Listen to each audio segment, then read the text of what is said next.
Just text and say, show us what else.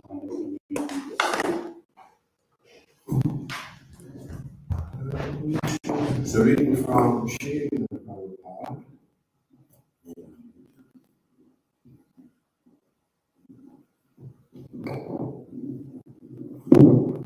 Hari Hari. Everyone hear me okay? Yes. Srimad Bhagavatam.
Reading the Srimad Bhagavatam, Canto 6, Chapter 2, entitled Ajna by the Krishna Dasa, and we're on text 17. Tais, Tani, Agani, Puyante, Tais Tani Agani Puyante,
Tasman Shri Guru Namaha Shri Chaitanya Manavastam Stavatam Yena Bhutale Swayam Rupa Ramayam Dati Swapadantika Jaya Shri Krishna Chaitanya Prabhu Nityananda Shri Advaita Gadadha Shri Vasadi Gaura Bhattacharya Hare Krishna Krishna Krishna Hare Hare Hare Rama Rama Rama Hare Hare Vanchakapalukescha Vipasinduyeta Haritam Bhavanevyo Vaishnavevyo Namo Namaha.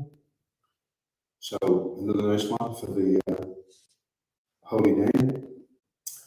One may utilize a sinful life through charity, austerity, and vows, but you cannot uproot the desire.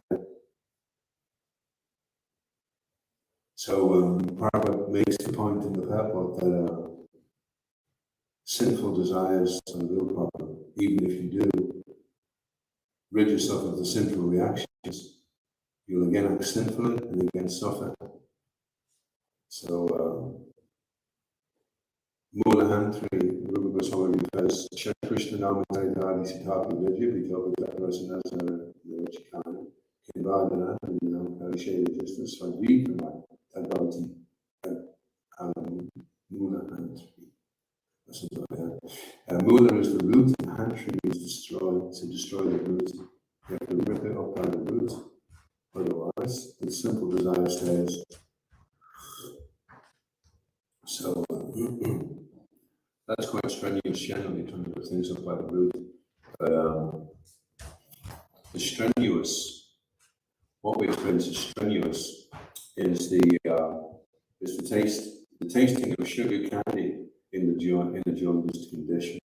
So when you're in a jaundiced condition, then you have to take the sugar candy and you have to have faith that it is sweet. You may even recognize the object and that used to be really sweet, but it doesn't taste very sweet right now.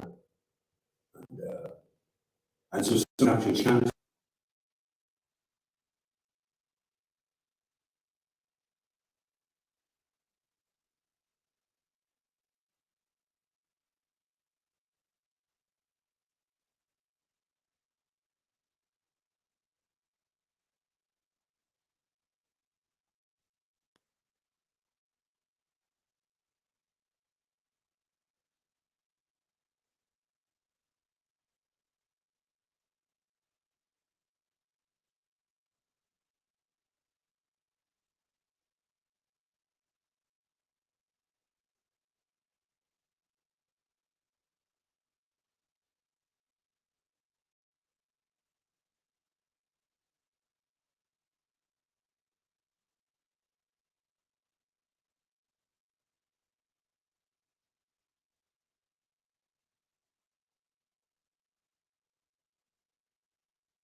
Oh, you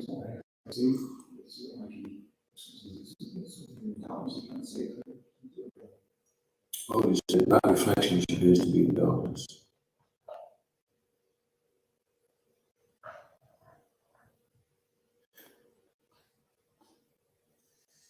Can anyone give a practical example of that reflection, which appears to be in darkness?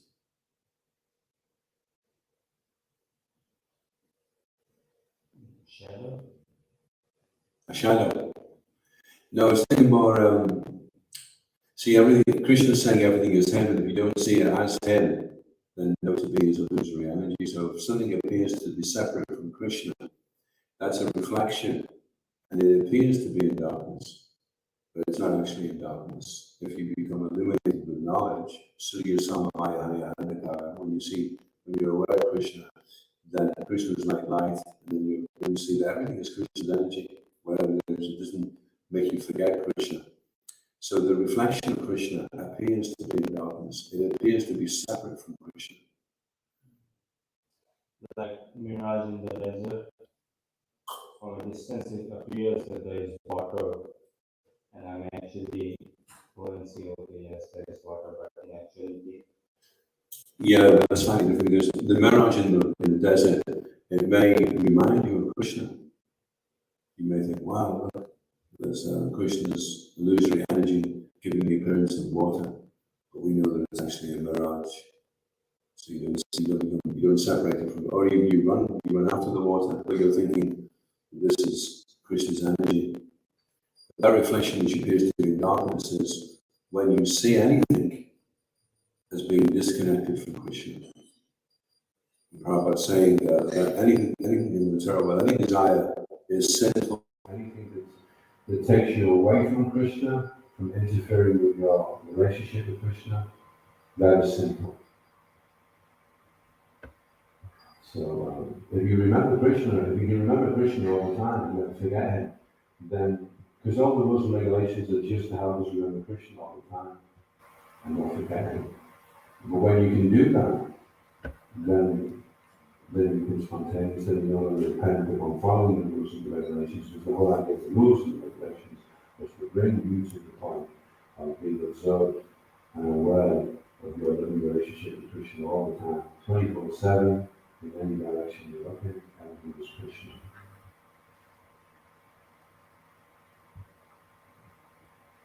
And then basically the material desires are the karma or the jnana. So you can look at your material desires, or if you look at your desires, if you're not sure if they're material, then you can answer like that. Are they falling into karma, or are they falling into jnana? One situation within the emotional centers no longer has material desires. So that's what we're aspiring for, so that's what we're meant to come to the point of. If we were situated in the devotional service completely, then we wouldn't be able to be influenced by advertising. Because advertising, it kind of provokes you, prods you. Come on. Do you not realize you're inferior unless you get this? It's kind of what it insinuates. So when you're situated in the devotional service, then it will affect you. So the total desire should be completely stopped. So sometimes we can maybe become a little bit distracted by austerities, penances, and charity, and they're good because they do free you from sin, but they don't free you from desires.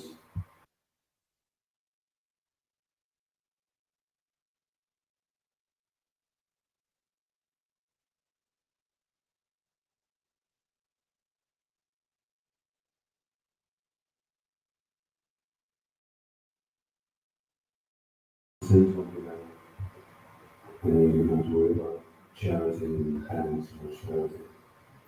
So very, very neat about circumventing all the intermediate stages that karmas and jhanas indulge in, because they want to retain their sinful desires, but they don't want to sinful So therefore they have to do charity, austerity, and penances, and then you can carry with them several times.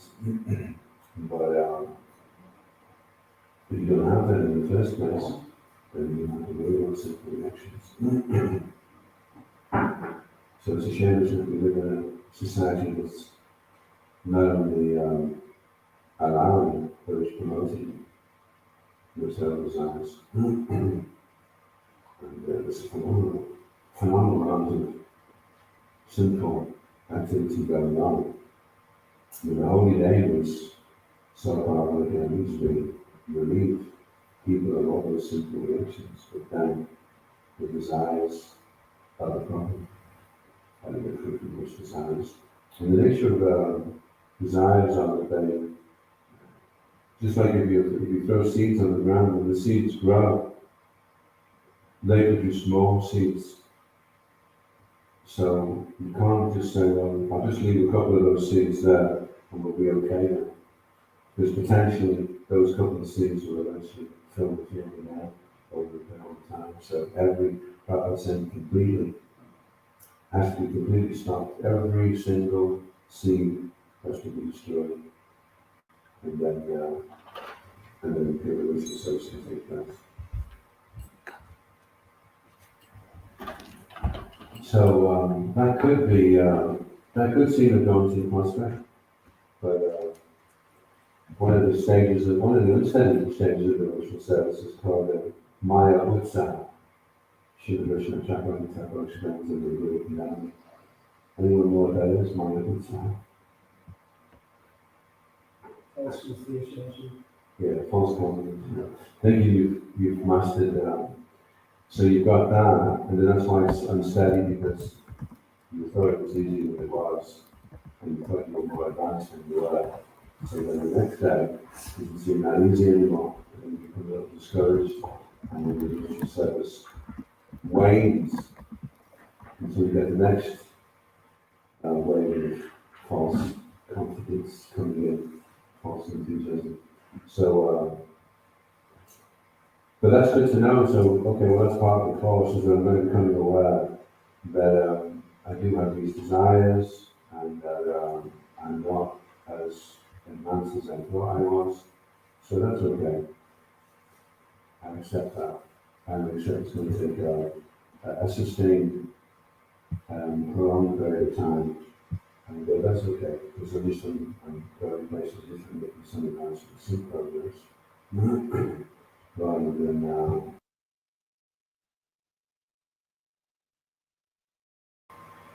so although the Pharisees' penances and charity may free one from sins, they don't free from material desires. Any questions or comments? Yes, Nice to do.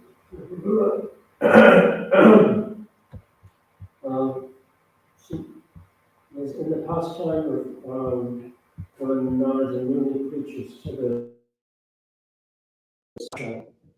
and when Rajdaksha went asked them to go and perform austerity so they can prepare for having families, populate the universe, and then Narada Muni tells them just to stay renounced and go back to Godhead, so to speak. So sometimes Srila Prabhupada seems to preach like Narada Muni, and then other times Srila Prabhupada seems to preach like Thatcher, in the sense that we have to build a big society and lots of families and lots of huge temples to attract huge, beautiful temples with theatres and guest houses like that to attract people. Because Srila Prabhupada acknowledges that a lot of people are not at the platform of being able to just renounce everything. So how do we cope with that in a society where we've got devotees on many different levels, and some devotees have dedicated their whole lives to establishing huge projects, and then other devotees who are dedicating their whole lives just to teaching complete purity and chanting the holy name purely.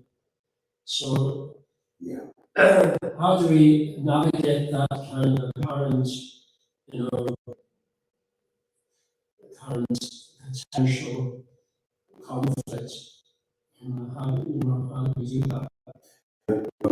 Well, the first dragon, reflecting instructions and how do we, well, I was going to actually just look up this one and navigate. And so navigators plan and direct the course of the ship, aircraft, or other forms of transport, especially by using instruments or maps. Sail or travel over a stretch of water or terrain, especially carefully or with difficulty. Ships have been lost while navigating the narrows. Feels quite nice, navigate. Yes, I think navigate and contextual are two words which are very useful. And Srila Prabhupada had a whole, he told one sannyasi travel, he told one sannyasi stay in the same place. And then, so you can have a third sannyasi thinking, so Srila Prabhupada would individually sometimes give instruction, and that's why the letters should be understood to be letter. You can't take a statement from Srila Prabhupada's letter and say everyone has to do this, Prabhupada said it, and Prabhupada said it to that particular devotee in that particular situation to encourage him. He may not have said it the same thing to you, see. And that's why you need the association of devotees to assimilate the information, devotees that know ourselves, know the situation, and know the terrain, because they want to traverse the terrain for many years. And so then things can be accepted contextually. If somebody jumps up and says, Srila Prabhupada said this, well, maybe he did in that part of the book, but have you read all 90 volumes of the book? And notice, is that the general message that he's trying to give? Or is that just something that's emphasizing that particular point? And that's something which obviously comes with time, you know. We talk about assimilating information, but the other days haven't even read the books. And so now we're reading the books, and we're trying to implement them. And so we see actually it's a little bit more intricate than maybe we initially thought. And so we're a work in progress, our ability to practice what we're hearing, to realize what we're being instructed, to understand what the goal is. There's some, as you mature, then your appreciation of what you have and what you're trying to do and what the goal is starts to become more clearly defined. So the specifics of doing this particular project or doing that particular project would be left more to the management and the general way the authoritative structure works in this kind. But we understand there's a little cogwheel in the machine that our role is to be well lubricated, cooperative and appreciative of the environment that we're in. And then we'll function nicely and things will get done. And hopefully the vision will start to unveil itself. We'll start to see what is going on, how it is happening. You know?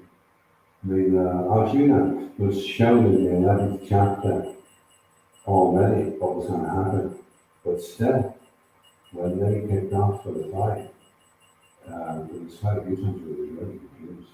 It was really just overwhelmingly like he could see what was going on and what he had to do, and he had to just surrender to Krishna. Now he had a pretty good map of the terrain of how he was going to have to navigate through it, even though it seemed impossible because Krishna had already said to him, well, this is what's going to happen, you're going to get to the end and everyone's going to get annihilated. It reminds me a little bit of what Krishna said once. Which people are all Russian saying, I'm so worried about the future. I'm so worried about the future. And he said, I don't know why everyone's so worried about the future. It's very obvious. You grow old, you die. That's the future. So that's basically it, isn't it? I mean, if we look at how we're going to navigate Krishna terrain, okay, well, things are starting to slow down for me now. and the fingers must go. And I'm going to get from here to the final last breath with as little damage or offense as possible, and try and be as cooperative and helpful in the situation as I can be. And then, what can we do on our own here? We're very small, have a very kind of limited understanding of what's going on. So we hand it over to Krishna, and okay, Krishna, you're in control. What is the plan? Help me to see what the plan is, help me to fall in with the plan, help me to be compliant, and go with that. And not become distracted by all the mental wrangling that goes on at times where everybody has their opinion. We all have opinions, but we want to follow a line of authority and cooperate nicely. And of course, we can have ideas, but one of the 7 habits of highly effective people is that they accept the authority structure, and then they try to empathize with what the leader is wanting, and they try to anticipate it and do it before the leader asks, which is a very, very useful technique to learn in a society, in a big corporation, anywhere that you are, rather than trying to undermine the authority or challenge your own opinion. Okay, well, it's not quite what I would do, but then whoever was there probably wouldn't quite do it the way I would do it, and even I wouldn't quite do it the way I would do it later on, because it probably changed my mind anyway. So let's just work with this. And then it will manifest in due course of time.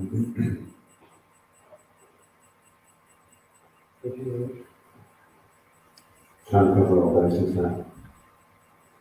Any other questions or comments? John, you look puzzled. You got one? Not yet, I'm still formulating. Thank you, Prabhu, for the class. A question. So, you spoke on empathy. How to differentiate between empathy and sympathy? Empathy and sympathy. So sympathy is where you make the person feel worse. There was one lady, she was, this is in nonviolent communication, she was dying, and she asked Marshall Rosenberg, she said, can you come along and just play with my suffering? And she said, I don't want anyone else to come along because I'll just feel worse, because I'll feel bad at making them feel bad, and that'll make me feel even worse.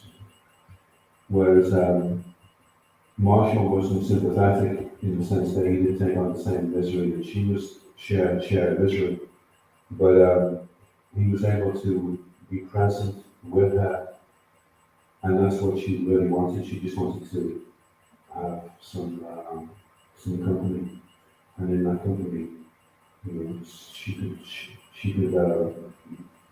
experience some shelter. So the art of counseling is how to listen to a person without judging them.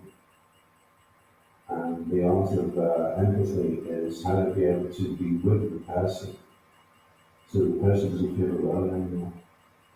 But then, you could be very cheery, and they're very sad, but you being cheery and positive, and you're full of pluck and wit, and then that helps them to kind of laugh at things and shrug off the dismal nature of the situation that they're suffering in.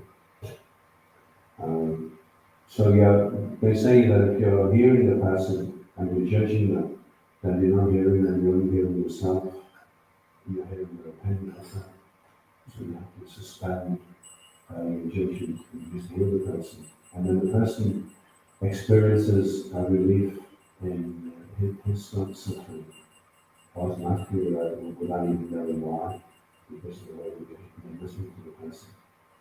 Empathic listening is really a byproduct of chanting actually, because the healing process is very, very powerful, and very few people actually listen to understand.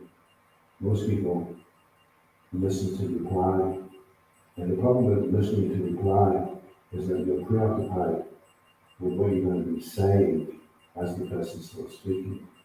So the person doesn't feel like he has full purchase of you. And empathic is you are so with the person feels like you're inside the body within you, and then he doesn't feel so afraid anymore, he feels encouraged.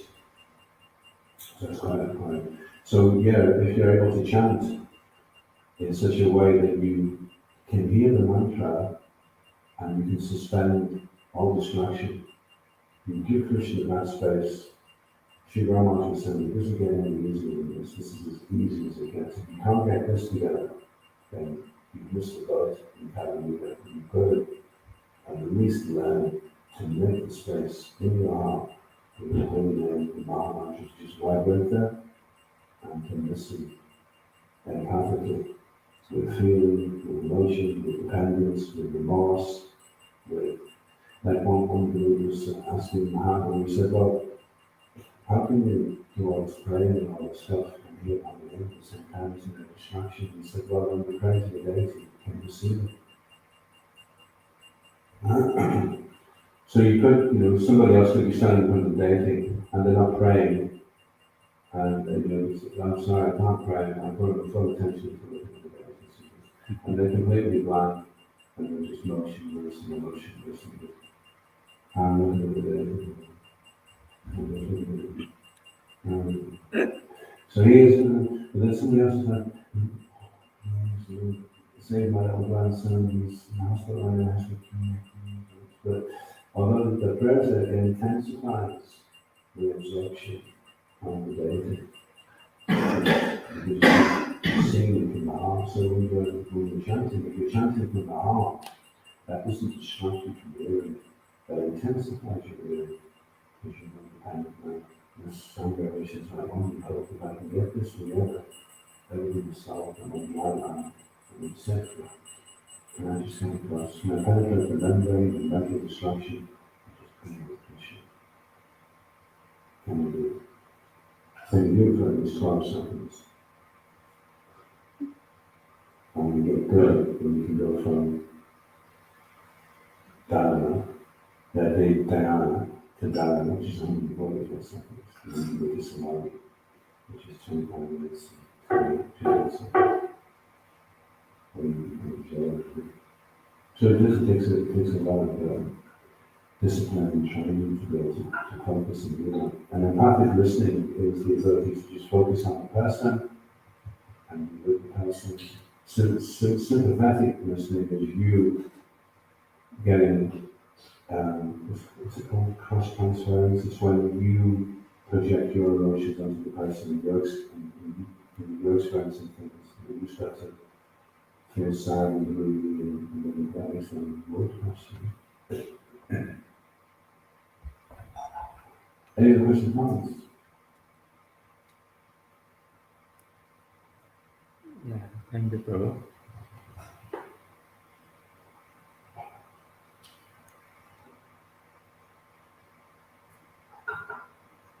Because I've got a question now.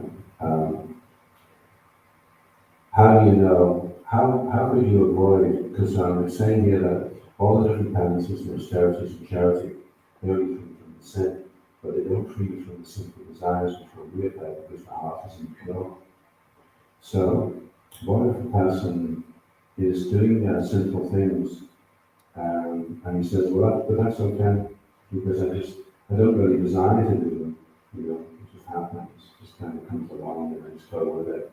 But really, I don't have any sinful desires, and I love Krishna, and I've transcended the rules and regulations. I'm just spontaneous now. And because I'm spontaneous, then it doesn't matter if I have a little drink here and there, or smoke a cigar, or whatever it is.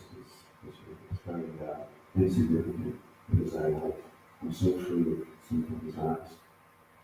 What would you say? How do you deal with that? Well, a little bit of the second defense then. It's just contradicted inside. It's intense relationship. do things that it's easy.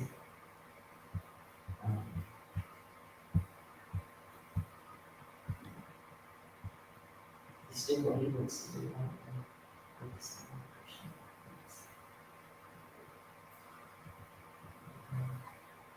Because then, of course, according to what pleases him, our focus. Yeah. So if a person did have spontaneous love, and he would be following all the rules and regulations effortlessly, automatically.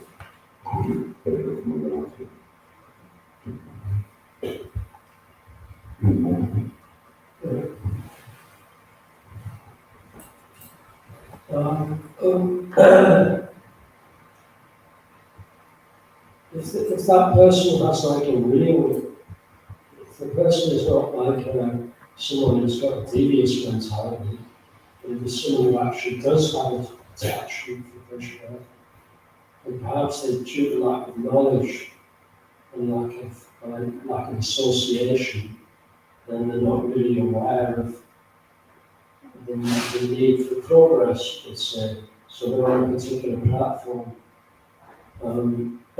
So if they do have genuine attraction, then naturally they want to increase that attraction. Then they must have some role models, perhaps two of the devotees, nearby, someone that they want. So therefore, we can let them read Prabhupada's books and let them read the books and inspire us and how the stories about the devotees like that. Sri Prabhupada quotes Sri Swami and says, somehow or other, Yenitera Bhagavan Radha Krishna Shedayat. Savididina Sheda Shivritaya Kinkara. Somehow or other just become attracted to Krishna, all the rules and regulations. One would naturally follow the rules and regulations. Yeah. So if from the start, I would say, you have to find out if the person actually has real genuine attachment. Another interesting thing which comes to mind is that Bhaktivinoda Saraswati Thakur told his disciples, don't associate with bunch of Aspanji Maharaj because you won't understand. So he was very, very elevated, and he would do things sometimes which wouldn't seem within the rules and regulations out with that. And Draghi's got a book called Sense of Raj. It's been put together by a grandmother of the disciple of Baptist God of Srila Prabhupada. And Raj Gopal was, anyway, there was always amazing stories of different brothers in Vrindavan, and they had, they got darshan of Srimati Radharani and Krishna, and amazing things, amazing miracles happening. And if a person is just a Baba and he's out there and he's doing his bhajan, then really the rules and regulations aren't so important. But if he was part of an international society where there had to be set standards and the devotees coming that were of a less advanced level, for those advanced devotees to behave in one way, most of them would be fine, but if in front of other devotees who are near fact, they would misunderstand and they would make think, oh, okay, so it's okay to do that, is it? Before they've actually come to that stage of being able to transcend, because they're so absorbed in their own relationship with Krishna. And then that would act as an interruption, disturbance, or a distraction on the bhakti mark. So the way Srila Prabhupada set it up as an society for Krishna, he wanted everyone to stay in the society, not that when you reach a certain point you become a bhakti and you go and do your own thing, and then that would be complying with morality, following the principles, 16 rounds, just clean and tidy, all these things. So you would do that, for the sake of the society and moving them up. And so that has to be considered the main factor is the preaching factor. It's where a society which is on display to the public, and so that we want to convey to the public that we're compassionate, soft-hearted, clean, people high integrity, forgiving, loving, kind persons. That's how we want the public to see us, so that's why we have to behave in that way. So otherwise, there could be a bit of attitude, behaving going on, but the public are not going to understand the system that kind of completely offers trolley on hand and arm or nothing extra, and that would become that would really put them off. So it has to be kept in vision all the time and factored in to whatever it is that they're doing. So that would avoid then misconstruing us. But in a philosophical sense, it is true that when a person does reach that point where he no longer has any simple desires, and he's aware of the sweet Krishna, then he may have to know sometimes for disregard. Like with Shardam, we don't even touch the Shardam unless we've showered. Never mind use it as a weight for selling of meat. But when the Brahmin took the Shardam away from the toad, he said, "This is outrageous, you took the Shardam off him in the night. He had a dream that night, the Shardam said, why don't you take that the straight? I'm still looking down, and goes up to the great time." So that's Krishna's perspective. For us, it's a society, we have to say, second mission to be shy, Krishna doesn't worry about rules and regulations, but we have to. Jai, I'll leave it there. This song we're in the gate. Srila Prabhupada Ki. Go to pray to that. Jai.